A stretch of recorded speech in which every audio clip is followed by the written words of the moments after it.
Hi, my name's Sarah. I'm here to show you how to braise some copper with copper. Today I'm going to be using a liquid line, also known as discharge line. That's usually the size. And previously to becoming aboard, I used this little guy right here. I just call it a bit, but go ahead and drill out a bell, and that way this piece of copper will fit snug. That's if you don't have a coupling. And oh, and also this is tube cutter. You know, you sit there and you tighten it, swirl it around once, tighten it, swirl it around once, tighten it, until it goes all the way through the copper and cuts it off. And I'm going to be working with acetylene-oxygen today.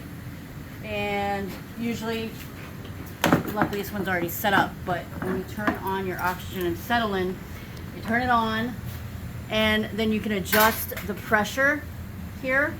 I usually like to work with 7-11, 7 acetylene, 11 on the oxygen, but luckily this one's already set for me. So next, I'm going to make sure you have your silver phosphorus. That's what we're using today, and put that right there. And you usually want to turn on the acetylene first, and you do a quarter turn, and you want to make sure it's more than just a smidge, because you don't want to get carbon all over the place, you know, at the like that. And see, like, if you didn't do it enough, I don't know if you can see the carbon, but it'll make a mess at the house you're working at, and you don't want to do that. Then you want to turn on your oxygen.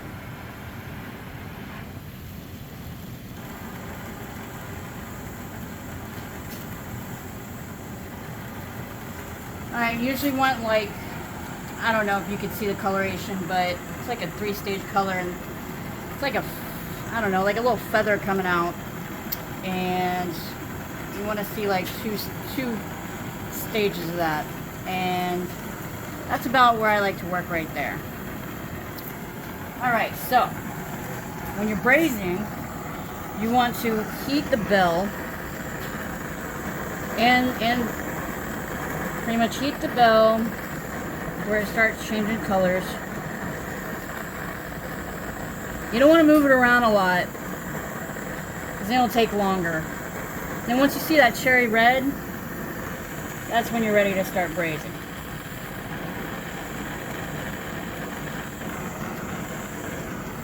Alright, I'm going to work my way around here. See how it changes like that? That means you're getting close.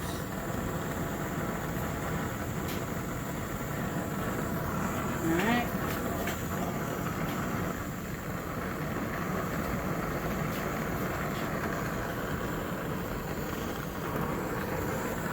Alright.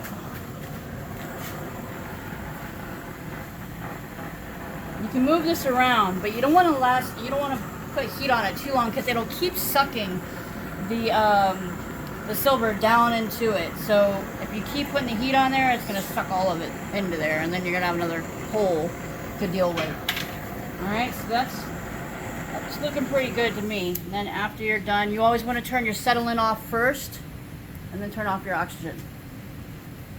And then after you're done braising, not to mention that also if you're braising on a unit and say there's a valve involved, you always want to wrap a wet rag around the valve, so that way the valve doesn't become damaged, because it will damage it.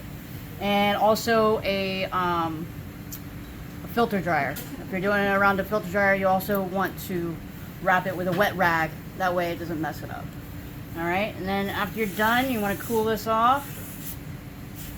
And if you're on a unit, you also want to do a pressure check, make sure there's no holes or anything that you might have missed. And then after that, you want to do a bubble check to make sure that there's no micro leaks. And that's all I have for you today, guys. Thanks.